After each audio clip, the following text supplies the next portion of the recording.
விவசாய நிலமொன்று காத்து கிடக்கிறது. விதைகள் விதைப்பதற்காக, விவசாயியின் வருகைக்காக. விளை நிலம் உழுது கீறி கிழிக்கப்பட்டு கிடக்கிறது. வித்துண்ட விதை விளைச்சல் தந்து வெளியே வர.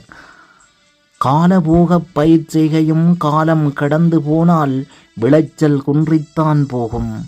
களை பிடுங்கி நாற்று நட்டதும், கதிர் அறுத்து புதிரெடுத்ததும், காய் விட்டு பழமாய்ந்ததும், பயிர்கள் செய்திட உயிர்கள் மீளமாம்.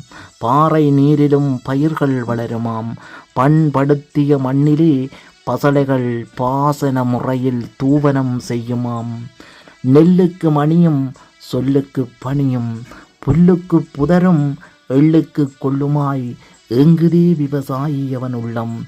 நெல்லுக்கு மணியும் சொல்லுக்கு பணியும், புல்லுக்கு புதரும் எள்ளுக்கு கொள்ளுமாய் ஏங்குதே விவசாயி அவன் உள்ளம். நன்றி, வணக்கம்.